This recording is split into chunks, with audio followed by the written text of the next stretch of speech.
अगर मैं फिर से IIM अहमदाबाद के कैंपस प्लेसमेंट्स में जाता हूँ, देन शायद I will again choose consulting, just like I did the last time. या तो कंसल्टिंग या तो I will choose a startup, but initial 2-3 years में शायद I will have inclination towards consulting only.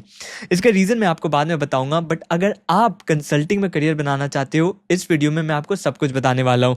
आपका एप्लीकेशन प्रोसेस कैसा होना चाहिए, how to get into such consulting firms, at the same time क्या स्किल सेट आपको डेवलप करना है, क्या एग्जैक्टली वर्क करोगे as a consultant different types of consulting firms में, and most importantly for you क्या सैलरी एक्सपेक्ट कर सकते हो across the different consulting firms. So सबसे पहले सिलेक्शन प्रोसेस एंड स्टेप्स आपको बता देता हूँ कंसल्टिंग फर्म के लिए। वेदर आप ऑन कैंपस अप्लाई कर रहे हो या ऑफ कैंपस अप्लाई कर रहे हो, steps to get recruited remain absolutely the same. Yes, the way that you apply वो वास्टली डिफरेंट होगा दोनों के लिए, बट सिलेक्शन प्रोसेस एक फर्म के लिए सेम होता है। फर्स्ट स्टेप होता है CV evaluation process, that is आप एक बार अप्लाई करते हो, whether your CV reaches the right team और नॉट, वो पहले HR से डिसाइड कर लेते हैं, एंड कुछ फैक्टर्स होते हैं जिन्हें वो देखते हैं, will discuss each of these points in detail. तो पहले वो डिसाइड हो गया, उसके बाद आपका CV जाता है CV शॉर्टलिस्टिंग के लिए। दैट इज एक बार आपका CV सही टीम के पास आ गया, then they will evaluate your CV in detail. वो रीड करेंगे आपके CV को, एंड यहाँ पर दो चीज़ें मैटर करती हैं। एक तो आपके पास सही पॉइंट्स होने चाहिए, you should have a credible profile for that to get selected, and उसके साथ साथ the way that you presented, आप कैसे अपने अचीवमेंट्स को लिखते हो, that also matters. So both of these things combine will get your call. इतने सारे CVs आते हैं, so you need to present it the right way as well. आपको अचीवमेंट सही से दिखाना है।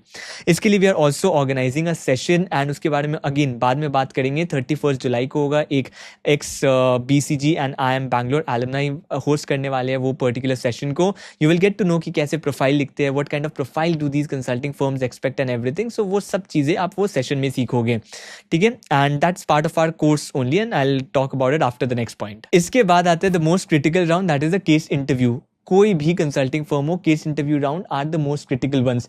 ये टिपिकल इंटरव्यू नहीं होता है जहां पर बस आपके बारे में आपसे पूछना है।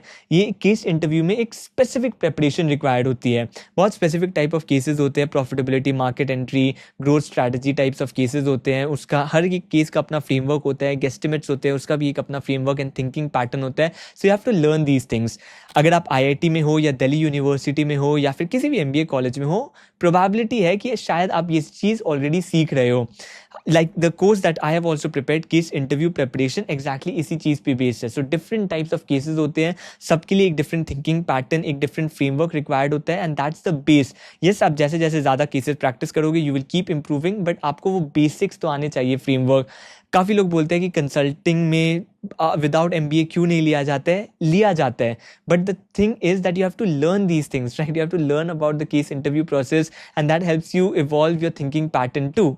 तो इसलिए ये चीज़ें जब तक आप सीखोगे नहीं, अगर आपको शॉर्टलिस्ट आ भी जाता है, then also you will not convert these kind of calls, and that's why वो पहले से ही शॉर्टलिस्ट ही नहीं करते, बिकॉज दे नो दैट अगर इन बच्चों को ये चीज़ें नहीं आती होंगी, there is no point taking them to the partner round, जहाँ पर वो अपने एम्प्लॉयज़ का टाइम वेस्ट करेंगे बाय इंटरव्यूइंग यू, ठीक है। तो ये सब चीज़ें आपको सीखनी होती है। There is a specific preparation that you require.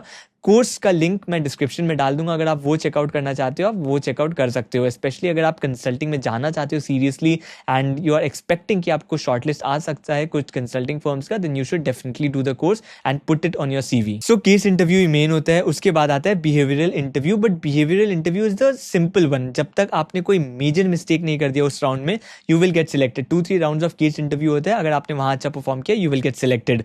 इसलिए केस इंटरव्यू के लिए if you are buying our course, then 31 के पहले कर लेना, because we will have this session by this IIM BCG consultant too, जहाँ पर आप सीखोगे कि प्रोफाइल कैसे बनाते हैं, different things about consulting, क्या एक्सपेक्टेशन होते हैं कंसल्टिंग फर्म्स की। So it will be good for you अगर आप उसे लाइव अटेंड करते हो ना, आप लाइव क्वेश्चंस एंड आंसर कर सकते हो वहाँ पर। Otherwise you will get a recorded version of that. So 31 के पहले आई वुड से ज्वाइन कर लो, and in any way if you join the course, आपको सारे फ्रेमवर्क, सारे डिफरेंट टाइप्स ऑफ केसेस ऐसे भी मिल जाएंगे। We have a lot of practice cases as well that I have done along with my batchmates, okay. Link description में आपको मिलेगा। तो इसके बाद आ जाते हैं in going into each of these steps in detail. मैंने बताया CV एवेल्युएशन, ठीक है, आपने अप्लाई कर दिया एक फर्म में, बट कंसिडर की कैसे जाएगी आपकी CV, whether they will consider you seriously और नॉट। पहले तो अगर आप एक Tier 1 कॉलेज से आते हो, MBA या इंजीनियरिंग कॉलेज से, then you need not worry a lot about this particular round. एक काइंड ऑफ आपको प्रोसेस दिया जाएगा, एक चांस तो दिया जाएगा कि आपकी CV एवेल्युएट की जाएगी। अगर आप MBA या इंजीनियरिंग कॉलेज से आते हो जो Tier 2 में रहता है, then you need to go through different routes, and that is you have to either apply through a referral, that is कोई referral के through apply करो, जाके LinkedIn में reach out करो कि you see this opening and क्या आप वहाँ मुझे refer कर सकते हो. If you have a contact, please go through them. Just company website में या LinkedIn में apply करने से you will not get selected for sure. या फिर सेकंड एक वे है that is go through recruitment firms. कुछ रिक्रूटमेंट फर्म्स होते हैं लाइक माइकल पेज, उनका वर्क ही होता है ये कि वो आपकी सीवी लेते हैं, कंपनीज के पास जाते हैं and companies do take them seriously too. They have the charges as well जो आप सिलेक्ट होने के बाद देते हो. अगर आप सिलेक्ट हो गए तो 1 month और 2 month salary whatever are the charges you will be paying them. And profile बनाने का हो सकता है कोई चार्ज हो but that will be minimum. There are a lot of firms that charge you after recruitment. तो आप recruitment firms के पास जा सकते हो, हेड हंटर्स भी इन्हें बोलते हैं, एंड वहां से आप अप्लाई कर सकते हो. This is another way and this is a very good way which a lot of people don't use. They feel scam हो जाएगा या कुछ हो जाएगा, but अगर they are taking money only after you get selected from the firm. Michael Page जैसे एक बहुत reputed recruitment firm है, so आप किसी भी reputed recruitment firm के पास जाते हो, it's a very good way of entering into consulting. बहुत सारे consulting firms hire करते हैं this way. इसके बाद आपको exactly skills क्या चाहिए आपके CV में to get into these firms. सो सबसे पहले तो अगर आपने जैसे मैंने बताया अकेडमिक क्रेडेंशियल्स है आपके पास, ऑलरेडी Tier 1 का टैग है, बहुत अच्छे मार्क्स है पहले से, it become simple for you, वो एक चीज़ चाहिए. उसके बाद सीवी में you should have a number of points, that is आप एक्स्ट्रा करिकुलर्स में भी आपने कुछ किया है, एकेडमिक में भी डिसेंट परफॉर्म किया है, कुछ projects and work experience internships भी किया है, तो overall kind of holistic profile हो, then you can get into these firms. In detail में प्रोफाइल के बारे में 31 जुलाई सेशन में बात कर लेंगे and that the host will take you through a detail profile. But the point over here is कि आपकी एक ओवरऑल बैलेंस प्रोफाइल होनी चाहिए. एक्स्ट्रा करिकुलर में भी अच्छा होना चाहिए, एकेडमिक्स में भी आप अच्छे होने चाहिए, कुछ ना कुछ आपने किया है लाइफ में. ऐसा नहीं है कि एक प्लेन सी सीवी है कि आपने एकेडमिक्स किया है उसके बाद आपने कुछ भी नहीं किया, ना इंटर्नशिप्स है, ना आपके पास एक्स्ट्रा करिकुलर एक्टिविटीज़ में पार्टिसिपेट किया, ना को करिकुलर में किया, ना आपके पास कोई हॉबीज़ है. अगर इस तरीके का प्रोफाइल है it will be very difficult for you to get shortlisted. तो that is another point of getting shortlisted. उसके बाद स्किल्स में ऐसा कोई बहुत क्रिटिकल स्किल नहीं होता जो आपको चाहिए. केस इंटरव्यू मैंने ऑलरेडी बता दिया. सो केस इंटरव्यू के बाद आपका क्रिटिकल थिंकिंग स्किल्स एवेल्युएट कर लिया जाएगा. क्रिटिकल थिंकिंग स्किल्स एवेल्युएट हो गया तो कुछ स्किल्स जैसे एक्सेल हो गया, power point and these things not very important. अगर आपको आता है इट्स ग्रेट, बट अगर नहीं भी आता है इट्स कंप्लीटली फाइन, वो आप जाके सीख लोगे. Critical thinking is the more important part. तो स्किल वाइज यही चाहिए. Yes, one skill that you will definitely need is communication. अगर कम्युनिकेशन नहीं है तो ऐसे भी आप केस इंटरव्यू राउंड क्लियर नहीं कर पाओगे. So communication is a very important thing that you need to develop. आप कैसे कम्युनिकेट करते हो and it does not mean just fluent English. आप कैसे स्ट्रक्चर्ड वे में अपने थॉट्स को कम्युनिकेट करते हो, that is a very important one. And that's Y अगर आप केस इंटरव्यू करना सीखते हो आप कम्युनिकेशन भी अपना इंप्रूव करते हो कि स्ट्रक्चर्ड वे में आप कैसे अपने थॉट प्रोसेस को अलाइन कर सकते हो और प्रेजेंट कर सकते हो. सो कम्युनिकेशन एक स्किल डेवलप करना शुरू कर दो. मिरर के सामने बोलना शुरू कर दो, कैमरा के सामने बोलना शुरू कर दो. Start developing the skill. बस कंसल्टिंग में नहीं, एक्चुअली ये किसी भी रोल में आपको हेल्प करेगी. एंड फाइनली एक बहुत इंपॉर्टेंट स्किल, अगर मान लो आपके पास बहुत अच्छा प्रोफाइल पहले से नहीं था बट अगर आप कहीं वर्क कर रहे हो, एक वर्किंग प्रोफेशनल हो, then what you can do is develop expertise in a specific niche. मान लो आप किसी फैक्ट्री में वर्क कर रहे हो, रिलायंस के साथ वर्क कर रहे हो and you are doing some sustainability projects with them, then आप काइंड ऑफ सस्टेनेबिलिटी एक्सपर्ट बनने का ट्राई करो. Go and read more about sustainability और कोर्सेज कर लो, प्रोजेक्ट्स कर लो इन सस्टेनेबिलिटी और चीज़ें पढ़ लो. Then what you can do is you can enter a consulting firm as an expert in this field. So consulting firm कैसे डिवाइडेड होता है, it is divided into different practices. एक सस्टेनेबिलिटी का प्रैक्टिस होगा, पब्लिक पॉलिसी का practice, बहुत different types of practice होता है, डिजिटल प्रैक्टिस होता है एंड बहुत टेली कम्युनिकेशन, मार्केटिंग प्रैक्टिस, बहुत सारे डिफरेंट प्रैक्टिसेस होते हैं एंड वो एक स्पेसिफिक क्लाइंट को एक स्पेसिफिक प्रॉब्लम में हेल्प करते हैं. मान लो सस्टेनेबिलिटी का प्रॉब्लम आया तो this sustainability team will go and help the client. तो उन्हें एक्सपर्ट्स भी चाहिए along with fresh recruiters that come from campus. They also need experts in these fields. तो यहाँ पर आप एक काम कर सकते हो, एक स्पेसिफिक नीश में एक्सपर्टीज डेवलप करो and then start applying for these consulting firms and then आप एंटर कर सकते हो एज एन एक्सपर्ट.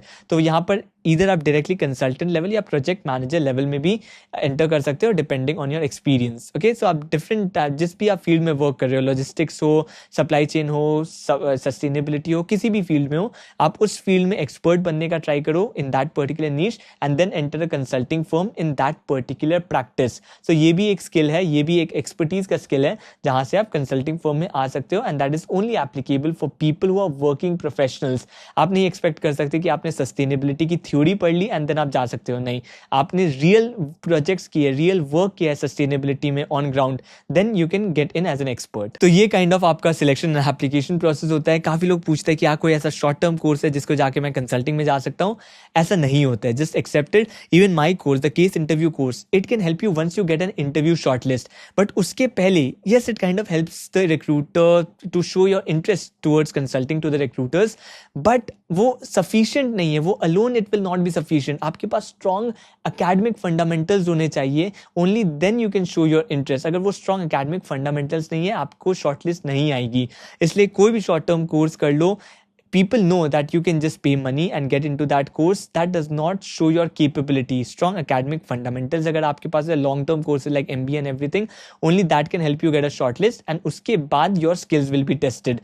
इसलिए short term courses do help you, do add value in your profile, but sufficient नहीं है, वो alone they are not sufficient to get you a call. So अगर ये clear हो गया, अब आपको बताता हूँ consulting exactly आप work क्या करोगे and कितना expect कर सकते हो आप to earn across different types of consulting firms. तो work typically मैं आपको बता देता हूँ। मान लो आप एक consultant हो जो HUL को consult करे। HUL is a marketing company, FMCG company है, and वहाँ marketing function में आप उन्हें consult कर रहे हो।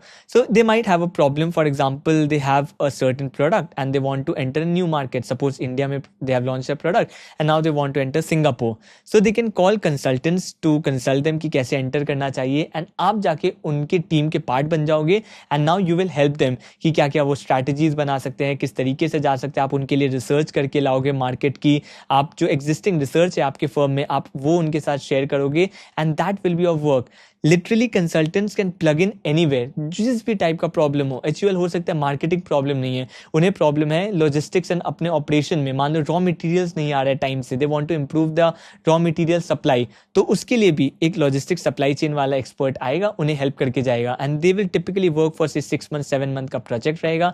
दे will help them and after that they will go to a different company. So consultants are kind of experts in a specific niche. मान लो मार्केटिंग के कुछ एक्सपर्ट्स हैं, वो किसी भी एक कंपनी में जाएंगे, 6-7 months उनको हेल्प करेंगे मार्केटिंग में, एंड देन दूसरे क्लाइंट के पास चले जाएंगे, and then again same kind of marketing में उस कंपनी को भी हेल्प करेंगे। So they are kind of experts in their fields, keep switching across different companies, keep switching across different projects। इसलिए आपका learning curve काफ़ी ज़्यादा होता है। 6-7 months, every 6-7 months आपके पास एक नया challenge होता है, नया project होता है। आप अपने टीम के से you are learning from your own team itself, partners होते हैं जो 10-12 years, 10-15-20 years same kind of problems में उन्होंने work किया है, तो आप उनका knowledge absorb कर लेते हो within 6-7 months of the project।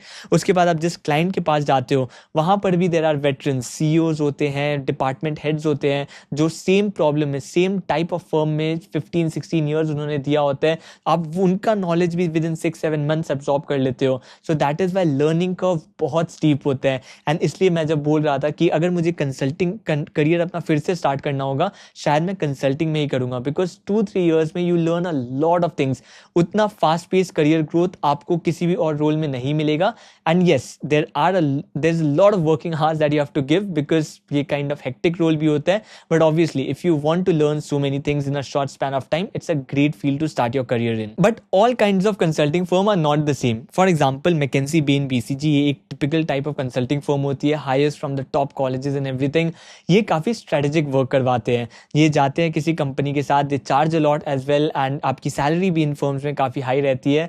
So if you are typically starting out say at MBBs, strategic और management consulting firms इन्हें बोलते हैं, so आपका starting package from a tier 1 college would be around 30-35 lakhs। आपका starting package होगा 35 लाख के, actually आजकल ऊपर ही होता है if you see the overall CTC। तो इसके बाद आप ग्रोथ भी काफ़ी जल्दी होती है। Within 2 years from you will start as a junior associate या फिर सीनियर एसोसिएट में आप स्टार्ट करोगे। Within 2 years you will become a consultant, within another 2-3 years you will become a manager, and within another 2-3 years associate partner. 2-3 years बाद आप बन जाओगे partner. So at a junior associate level जैसे मैंने बताया 30-35 लाख का package आप expect कर सकते हो। उसके बाद आप जब एक कंसल्टेंट बन जाते हो, there you can expect around 45-50 lakh का पैकेज आपका चला जाएगा। देन आप as a manager 75 lakh plus expect कर सकते हो, आपका पैकेज चला जाएगा। Associate partner you will be very close to 1 crore, approximately 1 crore आपकी सैलरी रहेगी, and partner again 1.5 crore and above आप जा सकते हो। एंड पार्टनर बनने के बाद it typically depends on the kind of projects you are bringing in as well. Variable component जो है आपका बहुत इंक्रीज हो जाता है, फिक्स कंपोनेंट कम होता है, variable component drastically increases. So it varies a lot across different partners, but 1.5 crore plus आप एक्सपेक्ट कर सकते हो. But MBBs are not the only consulting firms, और बहुत सारे कंसल्टिंग फर्म्स होते हैं. अगर आप IIM के रिक्रूटमेंट में भी देखो, AT Kearney, Accenture Strategy, Oliver Wyman, LEK consulting, ये सारे फर्म्स होते हैं. उसके बाद अगर स्टार्टिंग सैलरी देखो तो ऑलमोस्ट सेम होता है, 30-35 लाख की इनका स्टार्टिंग पैकेज भी होता है. LEK तो और भी ज़्यादा होती है, almost 50 lakh, because it hires only experience people.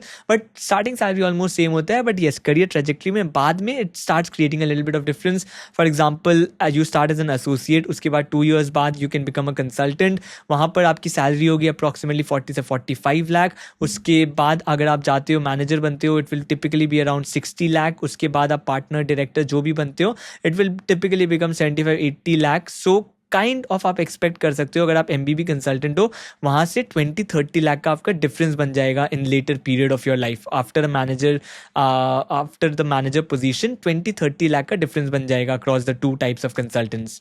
तो and they also do kind of strategy work only. Work almost similar होता है. येस, वर्किंग आज में आप बोल सकते हो स्लाइटली कम हो सकता है MBB से, एटलीस्ट एक्सेंचर स्ट्रैटेजी स्लाइटली कम होता है MBB से. But yes, it depends completely on you as well, how you what kind of projects you get in your firm. And इसके बाद और भी फर्म्स होते हैं. फॉर एग्जाम्पल, टेक कंसल्टिंग होता है, Big 4 एक होता है, that is EY, Deloitte, KPMG and ये सब जो फर्म्स होते हैं. तो वहाँ पर भी आप जा सकते हो, बट उनकी सैलरी भी एक लेवल बिलो आ जाती है. And starting salary kind of becomes 20-25 lakh की रेंज में, 20 से 30 लाख बोल सकते हो अक्रॉस. अगर मैं चारों Big 4 की बात करूँ तो 20-30 की रेंज में आप एक्सपेक्ट करोगे. After 5 years you can expect around 44-45 lakh तक आप एक्सपेक्ट कर सकते हो आफ्टर 5 years. तो येस, थोड़ी कम हो जाती है salary, but they also kind of do the same work. Yes, implementation work इनका थोड़ा ज़्यादा होता है कंपेयर टू से MBB या फिर other consulting firms as well, जहाँ पर ज़्यादा स्ट्रेटेजिक इम्प्लीमेंटेशन होता है. यहाँ पर implementation work is also takes a considerable portion. But I would say अभी kind of companies are looking for more and more implementation work only, इसलिए they are hiring in large numbers, whereas the other type of firms have stopped kind of their recruitment because of the fact that strategic work का थोड़ा impact पड़ा था because of AI and everything. Implementation is still on the rise, so hiring भी ज़्यादा यहाँ पर हो रही है. And इसके बाद भी एक और type of firm होता है, that is boutique consulting firm. And यहाँ पर ना, अगर आपके पास Tier 1 academic background नहीं है, वो उस तरीके का प्रोफाइल नहीं है, then boutique consulting firms are a great way to start. आप इसको एंटर कर लो, कुछ साल वर्क करो, 4-5 years यहाँ पर वर्क करो, and then switch to a management or a strategy consulting firm, जैसे MBBs हो गए, AT Kearney and all that I mention. आप उनको एंटर कर सकते हो. Big 4s भी एंटर कर सकते हो after this. Boutique consulting firms but exactly होते क्या है वो मैं आपको बताता हूँ. ये उस टाइप के कंसल्टिंग फर्म्स हैं जहाँ पर वो स्पेशलाइज करते हैं एक पर्टिकुलर फील्ड में. For example, ZS associates, that was my company before I did my MBA. मैं ZS एसोसिएट्स में वर्क करता था. So they are expert in the pharma domain. तो फार्मास्यूटिकल डोमेन में वो एक्सपर्ट हैं, इसलिए इन्हें बुटीक कंसल्टिंग फर्म बोला जाता है. And almost most of the project that they have will be in the pharmaceutical domain only. तो आप यहाँ पर वर्क करो, आप फार्मा के एक्सपर्ट बन जाओगे, and then as I said, आप एज एन एक्सपर्ट जा सकते हो किसी कंसल्टिंग फर्म में. तो आप किसी भी कंसल्टिंग फर्म के फार्मा डिवीजन में इजीली जा सकते हो once you work in a boutique consulting firm for 4 to 5 years, and वहां पर आप एक्सपर्टीज ले सकते हो. एंड बुटीक कंसल्टिंग फर्म में जाना भी काइंड ऑफ सिंपल होता है. अगर आपके पास वो क्रेडेंशियल्स नहीं है, then boutique consulting firms are more open to get in more kinds of people, because वो इन हाउस कैपेबिलिटी ज़्यादा डेवलप करते हैं.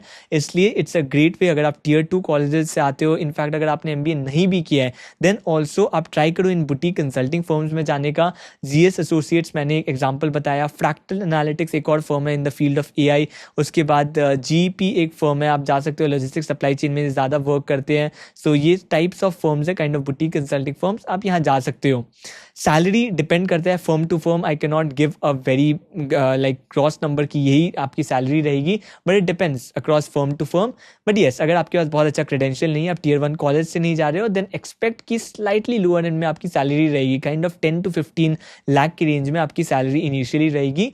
बट येस, आप 4-5 years देते हो, you will learn a lot, then you can shift your, the market will open for a different variety of firms. ठीक है, तो इसलिए boutique consulting firm is a great way to start your career, specially if you think आप एक strategy management consulting firm में directly नहीं जा सकते because of your past profile. So that is all the different types of consulting firms and the ways that you can get इन. अगर मैं summarise कर दूं पूरे इस कॉन्सेप्ट को, तो अगर आपको एज अ टियर 1 कैंडिडेट जाना है इन कंसल्टिंग फर्म्स में, you have a great potential, apply करो, you can get into that. Just the skill that you need is a very good CV, how to write your CV, make your profile really look really good, and at the same time case interviews. उसके बाद अगर आप tier 2 colleges से आते हो, then you can go in through either recruitment firms या फिर किसी रेफरल के थ्रू अप्लाई कर सकते हो. अगर आपके पास राइट प्रोफाइल है, you can get into them, या फिर आप राइट प्रोफाइल डेवलप करना शुरू भी कर सकते हो. क्या क्या पॉइंट्स चाहिए, may be that is another video. क्या क्या आप प्रोफाइल बनाने के लिए आप क्या क्या चीज़ें कर सकते हो, that is another video. But yes, अगर आपको ऑलरेडी पता है क्या चीज़ें चाहिए to make a profile, start working on those, build a profile, go through referrals and through a headhunter और recruitment firm. You will get a shortlist. Case interview अच्छे से क्लियर कर लेना, you can get into these firms. या फिर एक और भी मैंने बताया, आप एज एन एक्सपर्ट भी जा सकते हो इन फर्म्स में, and boutique consulting firm join कर सकते हो. If you don't have that kind of a profile, expert बन जाओ and then join these kind of consulting firms. So these are the different ways you can enter a consulting profile. And yes, long term career growth wise it's great. As I told you about the salaries, about the different types of exit options भी काफ़ी ज़्यादा होते हैं. अगर आपने 4-5 साल एक consulting firm में वर्क कर लिया है, देन काफ़ी सारे फर्म्स ऐसे without non consulting firms as well आपके लिए ओपन हो जाते हैं, because the kind of work that you do is very intense in consulting. Work आज डेफिनेटली काफ़ी हेक्टिक रहेगा. ये एक चीज़ याद रखना, वर्क आज will be a problem in any consulting firm that you enter. So अगर आप कंसल्टिंग में जाते हो, ये चीज़ याद करके जाना. So that's it for this particular video. अगर आपको किसी टिपिकल डोमेन में जानना है कि उस पर्टिकुलर फील्ड के लिए आपको क्या प्रिपेयर करना है, कैसे एंटर कर सकते हो, then just let me know. I will be happy to make a video on that as well. That's it for this particular video. See you in the next one.